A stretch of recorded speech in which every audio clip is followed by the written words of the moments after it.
갈라디아서 말씀 오늘 두 번째 여러분과 은혜를 나누고자 합니다. 바울은 1차 전도 여행 기간에 갈라디아 지방에 다니면서 교회들을 세우고 복음을 전하였습니다. 많은 사람들이 예수님을 영접하고 또 그 구원 받게 되는 역사가 일어납니다. 이제 바울이 이 갈라디아 지방을 떠난 후에 얼마 지나지 않아서 이 교회들은 혼란을 겪게 됩니다.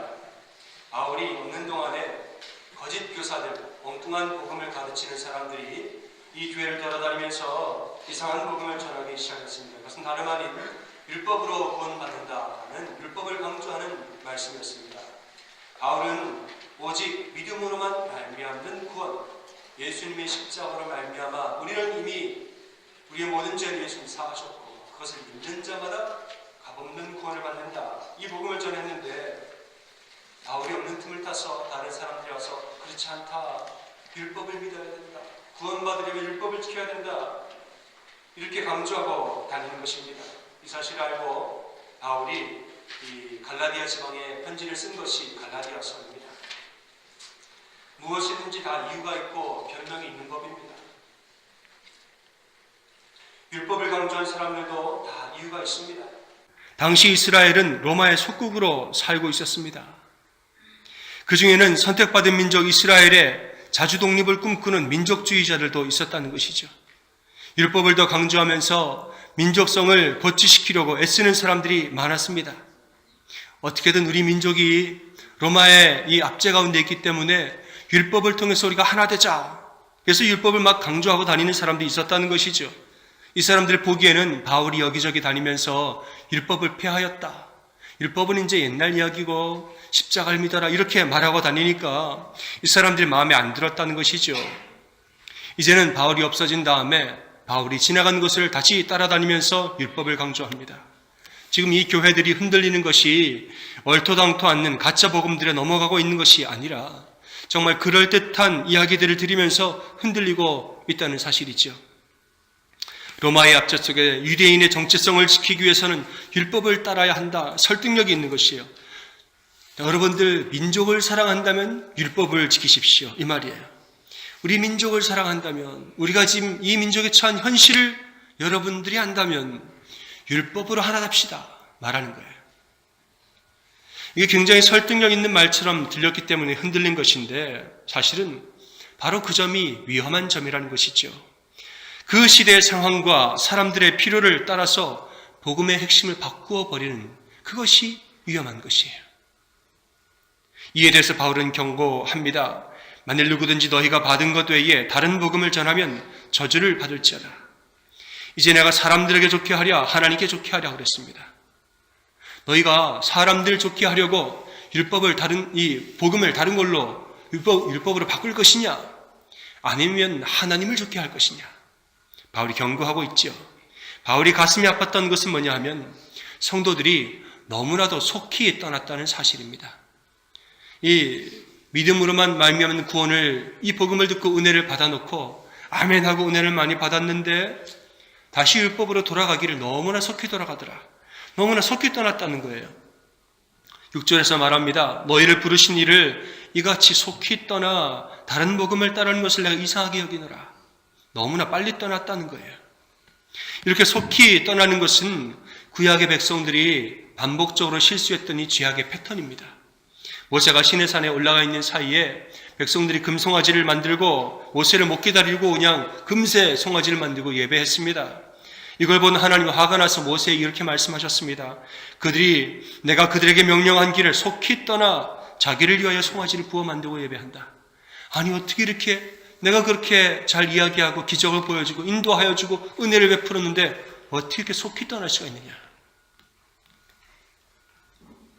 여호수아를 보면은 사람들이 이제 가나안 땅에 들어간 다음에 여호수아가 죽었습니다. 여호수아가 죽은 다음에 백성들이 하나님을 떠나서 죄짓기 시작하는 장면이 나오는데 성경에서는 이렇게 표현합니다.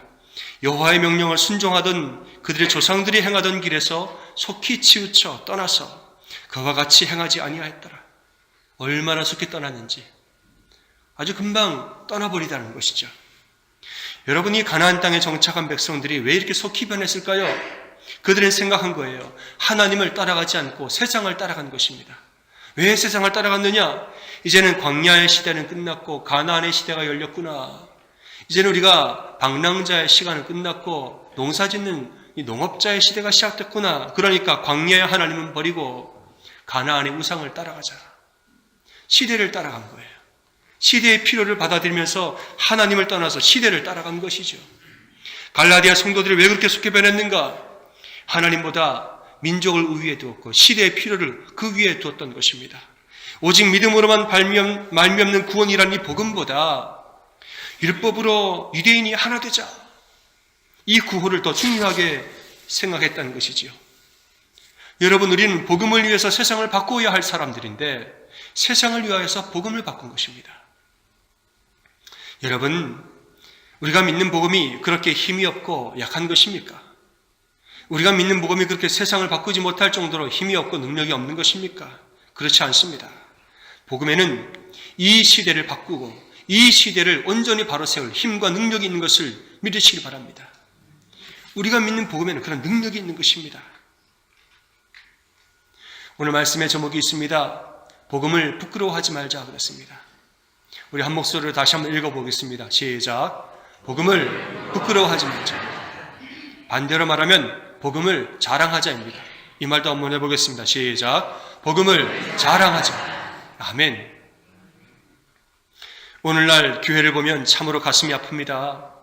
세상에서 이런저런 핍박을 많이 듣고 뉴스에 보면은 교회 안 좋은 이야기를 하지요. 수많은 온전한 교회 중에서 몇 안 되는 이 병폐들을 또 들춰내는 것이 미디어의 할 일 중에 하나겠죠. 이런 핍박을 자꾸 교회가 당하다 보니까 교회가 복음을 부끄러워하게 된 것이에요. 그리스도인들조차도 어디 가서 교회 다닌다는 말을 잘 안 하잖아요. 어디 가서 저는 교회 다닙니다. 저는 예수 믿는 사람이 말을 안 해요. 아무 말도 안 하고 그냥 괜히 말했다가 부끄러운 일을 당할까 봐 사람들이 너 교회 다녀? 실망이야. 뭐 이런 말을 들을까 봐 이상한 이 때가 됐습니다. 직장 동료들에게도 복음을 전하지 못합니다. 심지어는 남편과 아내에게 그리고 우리의 사랑하는 자녀들에게도 교회 가자는 말을 못하는 것이에요. 이 그리스도인들이 우리가 믿는 복음에 대해서 자랑하는 마음이 없고 우리가 조심조심하여서 마치 몰래 나 혼자 믿는 것처럼 이렇게 조리는 마음으로 교회를 다니고 복음을 믿으니까 여러분 교회가 자꾸 이렇게 불쌍해 보이는 것이죠. 이런 상황이 되니까 교회가 세상을 향하여서 복음을 외치지 않고 대신에 뭘 외치느냐? 사랑과 평화만 외쳐요. 예수 믿으세요라고 말하지 않고 함께 교회 갑시다라고 말하지 않고 그 말을 참아 못하니까 그저 사랑하며 사십시오. 평화롭게 사십시오. 그리고 뭘 이야기하느냐? 사회 참여하면 됩니다. 이 세상을 바꾸는 사회 참여하면 됩니다라고 말해요. 교회가 이런 말만 하니까 사람들이 박수를 칩니다. 세상이 아이고 잘한다고. 옛날에 교회는 우리랑 친구가 아닌 줄 알았는데 교회는 고집쟁이인 줄 알았는데 교회가 사회 참여도 얘기하고 사랑과 평화도 얘기하네. 아이고 교회가 드디어 우리의 친구가 되었다 하고 박수를 막 쳐요. 박수를 막 치면서 아무도 교회 안 와요. 우리 딴에는 교회가 세상과 너무 멀어졌구나. 사회도 참여하고 사랑과 평화도 외치자. 예수님 얘기는 그만하고 복음 얘기는 그만하고 그들이 원하는 거 우리 함께 참여하자. 우리 딴에는 눈높이를 낮춰서 그들에게 나아갔는데 그들은 박수를 치고 좋아하면서도 교회는 안 가는 거예요. 왜냐? 교회랑 세상과 다를 게 없어요. 교회에 복음이 없으면 교회는 마을회관 되는 거죠. 마을회관 내 동네에 많은데 뭐하러 교회 옵니까? 다를 바가 없어지는 거예요. 교회에 복음을 빼면 아무것도 없는 것이죠. 또 사람들이 박수만 치고 자꾸 교회를 안 오니까 교회가 고민을 하다 이렇게 또 이야기합니다. 아 그래 맞아. 교회 안 와도 괜찮아. 나도 교인이지만 굳이 교회 안 와도 괜찮아.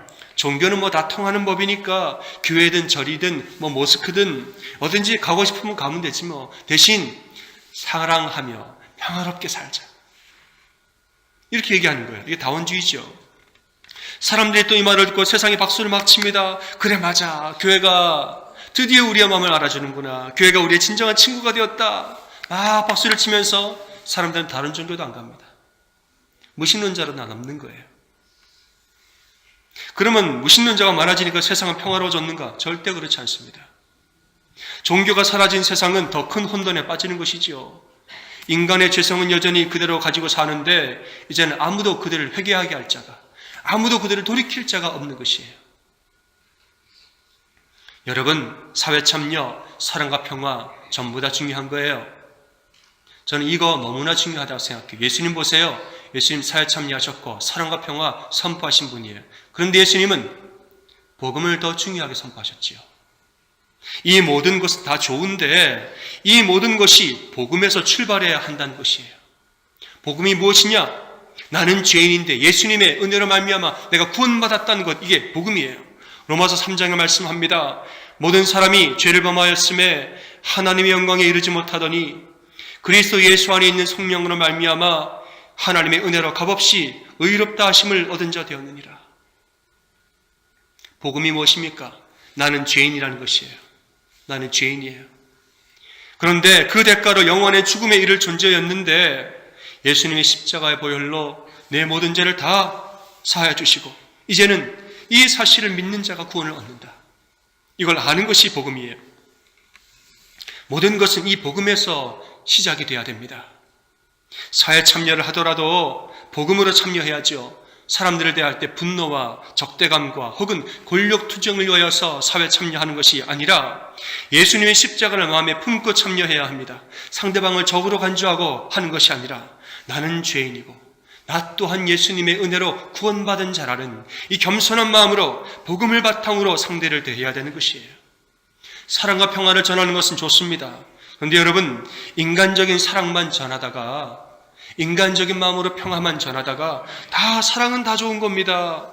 평화는 다 좋은 겁니다. 라고 이야기하다가 규범이 없는 무질서와 방종으로 흐를 수가 있습니다.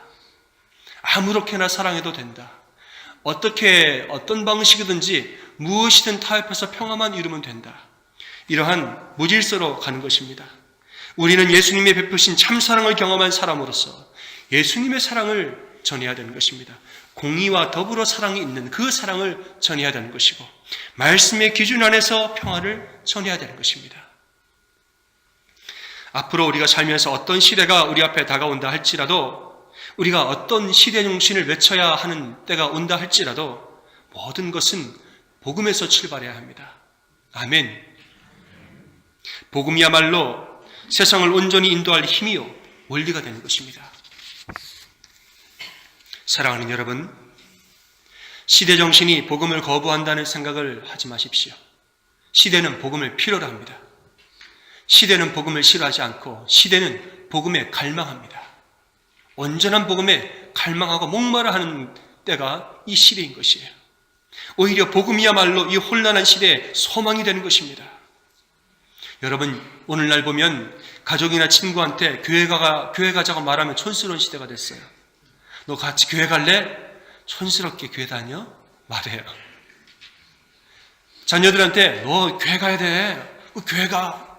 나 널 위해서 기도하고 있어. 그러면 엄마, 시대가 어느 때인데 종교를 강요하세요.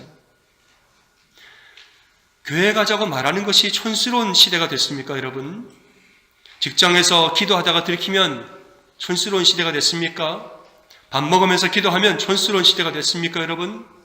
말씀을 사모하고 어디 가든지 묵상을 하고 다니면 부끄러운 시대가 되었습니까? 여러분, 복음을 절대로 부끄러워하지 마십시오. 로마서 1장 16절에 말씀합니다. 내가 복음을 부끄러워하지 아니하노니 이 복음은 모든 믿는 자에게 구원을 주시는 하나님의 능력이 됨이라. 먼저는 유대인에게요, 그리고 헬라인에게로다. 로마서는 로마에 있는 교회에 쓴 편지입니다. 로마가 어떤 도시입니까? 로마는요, 철학의 중심지입니다. 역사가 깊은 철학, 아주 세련된 고차원의 학문인 이 철학의 중심지인 도시가 로마입니다. 로마에 사는 이 헬라인들, 이 사람들은 철학의 바탕을 두어서 언변에 능하고 학문에 아주 깊은 소양을 가지고 있는 사람이 이 로마의 헬라인들이 많습니다.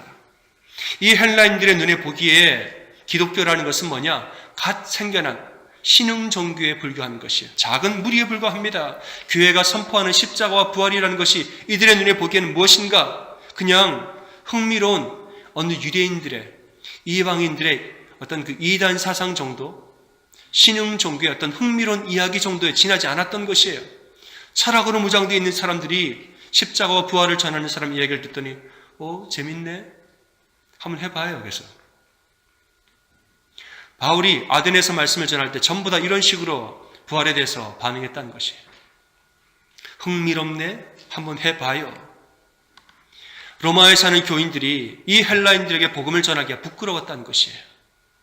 저렇게 높은 철학을 가진 사람들한테 예수 믿으시오 말하기가 좀 그랬다는 거지요. 그 로마 교인들에게 바울이 말한 것이에요. 복음을 부끄러워하지 말아라. 이 복음은 모든 믿는 자에게 구원을 주시는 하나님의 능력이 됩니다. 먼저는 유대인에게도 능력이 되지만 헬라인에게도 능력이 된다. 로마 사람들도 이 복음 반드시 들어야 된다는 것이지요. 이 말씀처럼 훗날 로마 제국은 기독교 국가가 되었습니다. 오늘날 복음은 온 세계에 퍼져서 모든 사람들이 죄를 사하며 모든 사람의 영혼을 구원하고 있는 것입니다. 사랑하는 여러분, 복음을 자랑스러워 하시길 바랍니다. 아멘. 내 마음에 있는 이 복음, 내가 품고 있는 이 복음의 가치라는 것은 어마어마한 것이에요. 주변에서는 그렇게 말합니다. 너 교회 열심히 가면 안 돼. 교회 가는 건 좋은데 너무 뭐 하지 말라고 그러잖아요. 너무 빠지지 마. 교회 가는 건 좋은데 너무 빠지지는 마 말해요. 여러분, 한번 교회 빠져보셨어요? 빠져보거나 그런 얘기를 하세요. 저는 뭐 교회 이미 빠져있죠. 우리 이 자리에 계신 분들 교회 완전히 빠지신 분들 많아요. 얼마나 좋은데요, 여러분. 복음에 빠지면 얼마나 좋은데요, 여러분. 복음의 능력을 알면 얼마나 좋게요, 여러분. 몰라서 그래요, 몰라서. 하나님의 은혜를 알게 되니까 얼마나 좋은지 몰라요.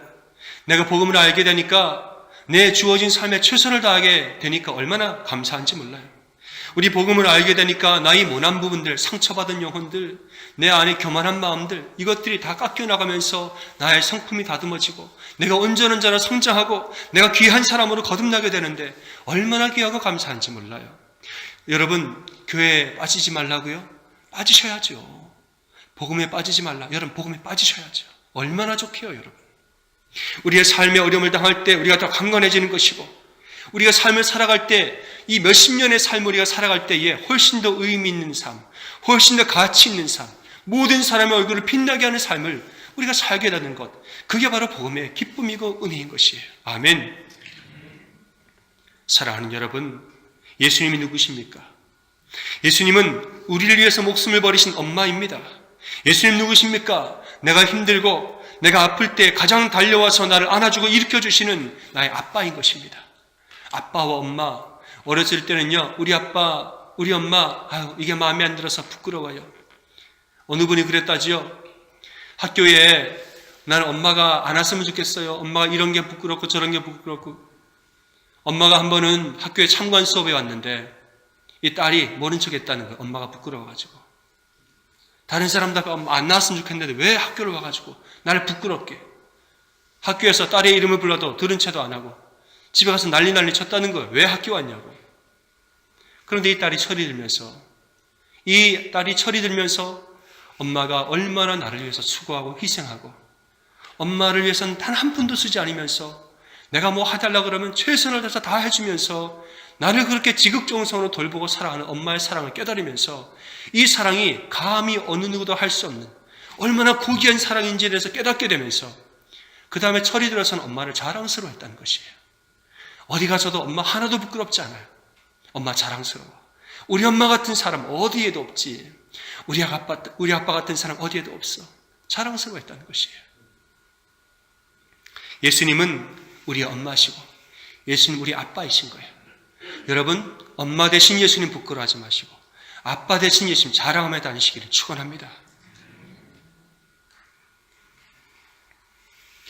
예수님의 은혜를 안다면 예수님의 은혜를 자랑하시기를 바랍니다. 직장이나 사회에서 여러분 기도하기를 부끄러워하지 마십시오. 직장에서 괜히 기도하면은 좀 뭔가 이상한 것 같고 그럴 필요 없습니다. 기도하시면 되는 거예요. 말씀을 펴놓고 읽기가 좀 그렇죠, 여러분? 읽으시면 되는 거예요. 이웃과 친구들에게 복음을 전하기를 부끄러워하지도 마십시오. 우리 부모님들, 자녀들에게 복음을 권면하기를 부끄러워하지 마십시오. 옛날에는요, 물론 아이들 다 컸으면 그렇지만은 한국에서야 통할 이야기일 수는 있겠지만은 혼내는 걸 넘어서 때리면서 교회를 다니게 했죠. 교회 안 가면 얼마나 혼이 났는지 몰라요. 그게 그땐 싫었어요. 아니 종교는 자유인데. 그런데 지금도 이렇게 뭐 감사해요. 주일날에 대해서 주일날이 무엇인지 알게 해주신 엄마에게 감사하죠. 여러분, 교회에 상처받고 떠난 사람들을 교회로 다시 돌아오라고 권면하기를 주저하지 마시길 바랍니다. 철학으로 변명하고 교회의 비리 등으로 공격하는 사람들 알고 보면요, 전부 다 예수님의 사랑이 필요한 긍휼히 여겨야 할 영혼들입니다. 다들 뭐 일이 많아요. 교회가 뭐 이렇게 해서 비판하고 뭐 교회가 저래서 문제고 내가 왜 교회 안 가는지에 대해서 말하자면 이 100만 가지 이유를 대잖아요. 여러분 다 들으세요. 그냥 다 들으시고 손잡고 기도하세요. 그 영혼 사실은 마음이 공허한 사람입니다. 사실은 따뜻한 사랑을 갈망하는 사람이에요. 그분들과 토론하거나 논쟁할 필요 없습니다. 그저 손잡아 주시면 되는 것이고 삶 속에서 품어주시면 되는 거예요. 그들이 힘들어할 때 진심으로 기도해주면 될 일이고 그 영혼의 구원 위하여서 간절히 기도하면 될 일입니다. 그리고 진심으로 복음을 전하세요. 손 붙들고 함께 교회 가자고. 내가 당신을 위해서 기도하고 있다고. 어려운 일 있으면 나 기도 부탁하라고. 정말 기도하겠다고. 그렇게 복음을 전하는 것입니다. 로마서 10장에 말씀합니다. 그들이 믿지 아니하는 일을 어찌 부르리요? 듣지도 못한 일을 어찌 믿으리요? 전파하는 자가 없이 어찌 들으리요? 그랬습니다. 우리가 전하지 않으면 그들이 어찌 듣겠습니까? 우리가 그들에게 복음을 이야기하지 않으면 그들이 복음을 어찌 알겠습니까? 사랑하는 여러분, 예수님을 기뻐하시고 자랑하십시오.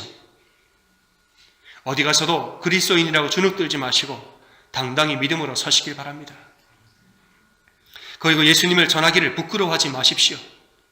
남편과 아내를 위해서 진심으로 기도하시고 진심으로 여러분 권면하시길 바랍니다. 어떤 사람들은 말합니다. 종교를 강요하지 마세요. 여러분 우리가 언제 강요했습니까? 강요가 뭔데요? 믿지 않으면 불이익을 주는 것이 강요예요. 우리가 강요합니까? 권면하지요. 강요가 아니고 권면이에요. 우리 권면하면 강요하지 말래요. 앞뒤가 안 맞는 말입니다. 그들의 논리가 모순이 많습니다. 여러분. 권면하시길 바랍니다. 권면하시면 되는 거예요. 강력히 권면하고 강권하시길 바랍니다. 사랑하는 자녀들이 예수님을 떠나가도록 여러분 내버려 두지 마십시오.